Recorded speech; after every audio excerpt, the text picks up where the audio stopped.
Welcome to my channel. Oh, hello pre. Kumusta buhay-buhay natin pre?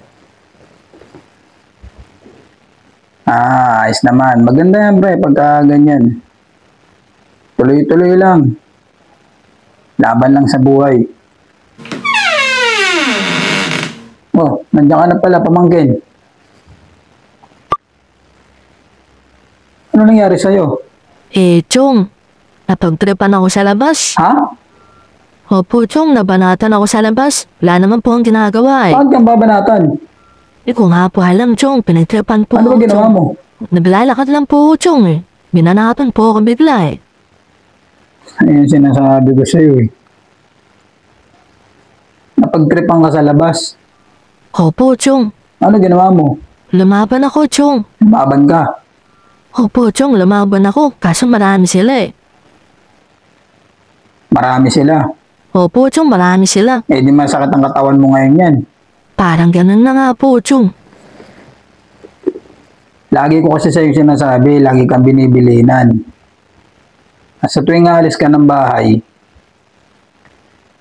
suminghot ka. Nakita mo ngayon yan, nangyari sa'yo. Hindi bong magdamag yan, masakit ang katawan mo. Maghihiga-higa ka rito niyan. Eh kung nakikinig ka sa mga payo ko, di sana hindi mo mararanasan ngayon yan.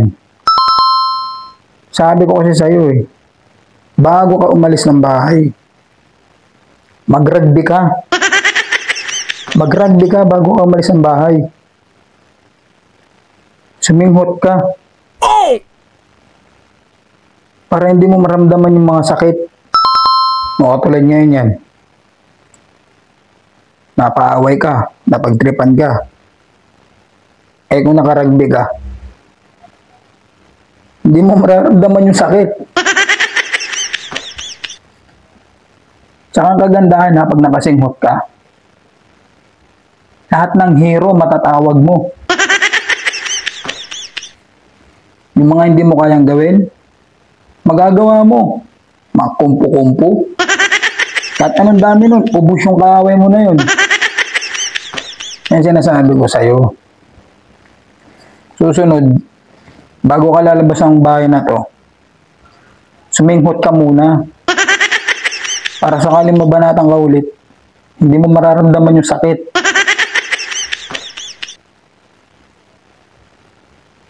Sige na, magbihis ka. Rest back tayo para makaganti ka. Sisinghot muna ako.